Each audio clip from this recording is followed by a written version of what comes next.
Yes coming.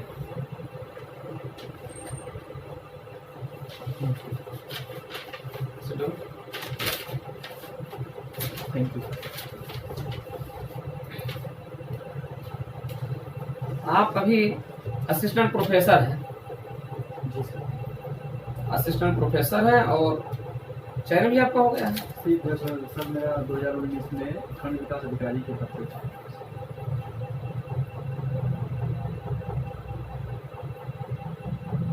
Assistant professor भी हो गए और आप वीडियो भी हो गए हैं। जी सर। जीआरएफ क्वालिफाई थे आप? जी सर। या तो कितने दिन में आपका रिसर्च पूरा हुआ? सर 5 साल। 5 साल तक आपको फंडिंग हुई? जी सर। 5 वर्षों में जो आपको पैसा मिला था जीआरएफ का, उसका यूज आपने क्या क्या किया? सर 2 कॉन्टेक्स्ट में मैंने किया। सर पहली चीज़ तो जो मेरी बेसिक आवश्यकता थी उसकी मैंने पूर्ति की, और दूसरी चीज़ मैंने एज ए रिसर्च के रूप में मुझे जो पेन कॉपीज या डिफरेंट काइंड्स ऑफ मैगजीन खरीदना होता था वो मैं दिया था, और उसके आधार पर सर मैं अपना पूरा रिसर्च किया।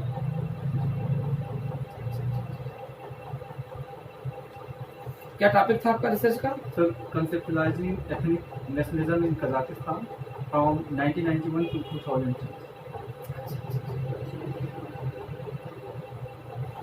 कजाकिस्तान आप गए भी थे? सर फील्ड वर्क के लिए अप्लाई किया था सर ICSR से, बट सर फंडिंग नहीं हो पाई। सर मैंने एम्बेसी में जाके इंटरव्यू दिया।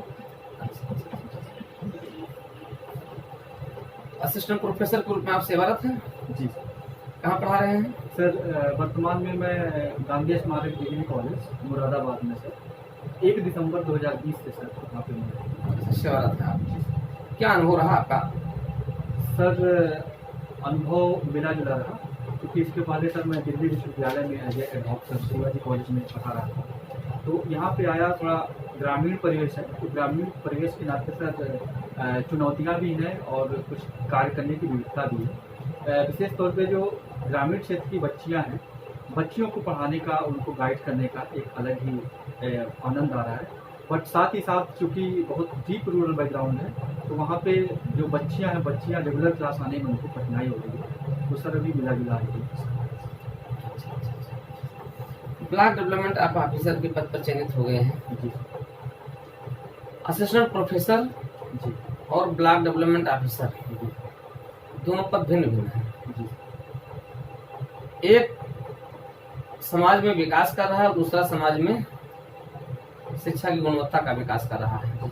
किसको महत्व ज्यादा मिलना चाहिए आपकी नज़र में? सर महत्व के स्तर पे सर दोनों का अपना अपना महत्व है, क्योंकि एक समाज में विकास का काम कर रहा है, तो एज ए जो प्रोफेसर है वो क्रिएटिविटी का काम कर रहा है, तो हम किसी को कम या ज़्यादा नहीं आ सकते। फिर भी दोनों का सर महत्व सर ज़्यादा है सर समाज के लिए। असिस्टेंट प्रोफेसर सर मुझे लगता है सर, मेरी राय है कि इसमें व्यक्ति का जो एप्टीट्यूड है वो डिसाइड करता है कि किस क्षेत्र में वो जाना चाहता है। कुछ के लिए अच्छा, फिर भी अगर मान लिया आपको कह दिया जाए कि दोनों में से किसको चुनोगे, तो फिर आपने तो खैर चुन ही लिया, लेकिन आपको निरपेक्ष रूप में चुनना हो जी, तो आप असिस्टेंट प्रोफेसर और उसमें, अरे भाई एक 6600 की ग्रेड है जी, एक 5400 की ग्रेड, बहुत अंतर है।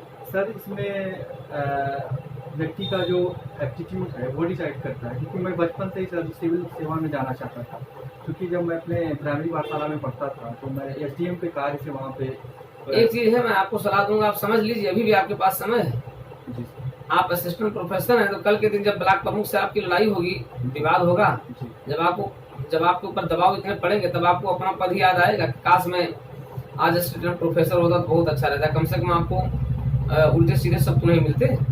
सरकारी की विविधता और चुनौतियाँ तो हैं सर, बट मेरा एप्टीट्यूड सर, मुझे लगता है कि मैं अपने एप्टीट्यूड के माध्यम से सर मैं एक बेहतर कार्य का क्रियान्वयन सर वीडियो के माध्यम से सर कर रहा हूँ।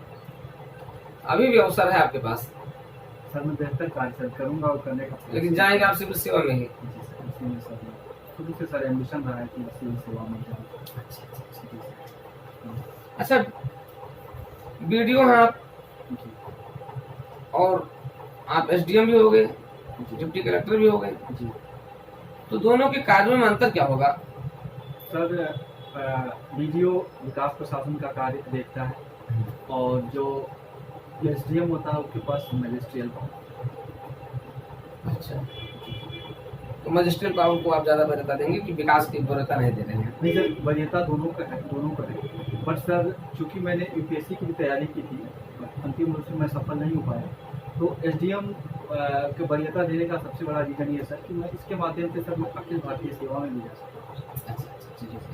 और सर और विकास प्रशासन में तो आपको योगदान कर नहीं पाएंगे? नहीं सर, उसमें भी सर योगदान करूंगा, बट एज एसडीएम सर मुझे लगता है कि मैं जो आपका ऑप्शन सब्जेक्ट क्या है? Sir sociology. ओ, क्योंकि एसडीएम तो कोई विकास कार्य करता नहीं है। नहीं सर, विकास के काम में एसडीएम सर कोऑर्डिनेशन का भी काम करता है। अच्छा, करता है? कोऑर्डिनेशन का कार्य होता है सर पूरे सब डिवीजन में। अच्छा, कोऑर्डिनेशन करता है। अच्छा, और क्या करता है? सर कोऑर्डिनेशन का काम करता है हर विभागों के कमीशन। इसके अलावा वहाँ पे SDM law and order supervision भी देख करता है? सुपरविजन पर्यवेक्षण भी करता है। तो कोऑर्डिनेशन और सुपरविजन, ये दोनों से कार्य होंगे।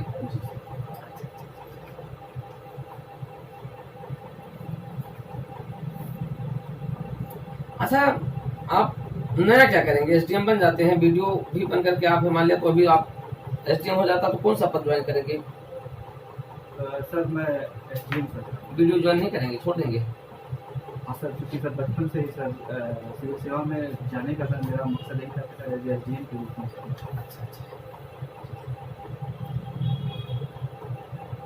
खसरा और खतौनी में क्या अंतर है? सर जो खसरा होता है, खसरा में कॉलम होते हैं, खतौनी में कॉलम होते हैं। जो खतौनी होता है वो उसमें लीगल राइट होता है, ओनरशिप का, प्रॉपर्टी राइट होता है, बट जो खसरा होता है उसमें नहीं। और कोई अंतर? माफ कीजिए सर, अभी याद नहीं। कुछ नया इसमें जोड़ा गया है? हाँ सर, कॉलम बताए गए हैं दोनों में, और खसरा में पराली के बारे में एक नया कॉलम जोड़ा गया है। अच्छा। ये 2+2 वार्ता क्या होती है? सर ये अमेरिका और इंडो यूएस वार्ता है, और इसके माध्यम से दोनों के बीच में बायलैटरल रिलेशन को और मजबूत करने के सर। नेबरहुड फर्स्ट पॉलिसी और नेबरहुड पॉलिसी में क्या अंतर है? सर नेबरहुड फर्स्ट पॉलिसी का मतलब जिस तरीके से वर्तमान सरकार के द्वारा प्रोएक्टिव पॉलिसी के तहत जो पड़ोसी देश हैं, पड़ोसी देश को प्राथमिकता देते हुए उनकी सहायता करना, उनसे संबंधों को मजबूती प्रदान करना, ये नेबरहुड फर्स्ट पॉलिसी है। और नेबरहुड पॉलिसी का मतलब कि जो हमारे पड़ोसी देश हैं उनसे जो कब आई थी नेबरहुड पॉलिसी? कब आई थी? रिकॉल नेबरहुड फर्स्ट पॉलिसी कब आई? सर ये गुजराल के समय में आई थी, प्रधानमंत्री Shri Indra Kumar Gujral. Sorry, east look east policy और एक्ट ईस्ट पॉलिसी में क्या अंतर है?